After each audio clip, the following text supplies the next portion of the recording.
10-шы халықаралық олимпиадада Семей оқушылары үздік нәтиже көрсетті. Назарбаев зияткерлік мектебі атынан барған 20 оқушы ақтық мәреде Орта Азия мен Батыс Европадан келген балаларды артқа тастап, командалық есепте жүлделі бірінші орынды қанжығаға байлады. Жеңімпаздарды қарсы алған тілшіміз Айгүл Базарова тақырыпты сабақтайды.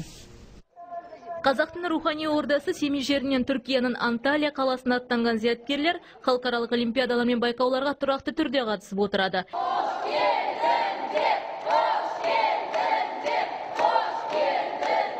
Елбасының үш тоғырлы тіл саясатының жүзеге асуының айқын көрінісі болған балалар бұл жолда жеңіспен оралды. Мемлекеттің дарынды балаларға берген мол мүмкіндігінің арқасында тәуелсіз қазақ елінің балаларының терезесі тең екендігін дәлелдедік дейді олар. Олимпиада біз күткеннен де қиын болды.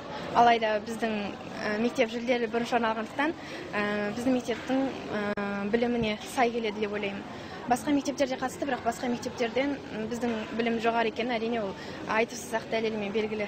Қазақстанның оқушыларының дәрежесі жоғары деп айта аламын, себебі біздің мектеп осы Қазақстанда өте көп әртүрлі дәрежелі орындар, медальдарға ие болды. Сондықтан біз ешкімнен кем емеспіз. Галия Даутбаева ағылшын тілінен ең жоғары көрсеткіш көрсеткен оқушы. 100 балдың 91-ін жинаған ол алтын медаль иеленді. Так как там была, например, школа из Алматы. Онда Алматы мектебі болды. Холли Берри деген ағылшын тілінде оқытатын мектеп. Сондықтан бәсекелестеріміз мықты, әрине қиын болды. Тер төктік. Мен өте қуаныштымын.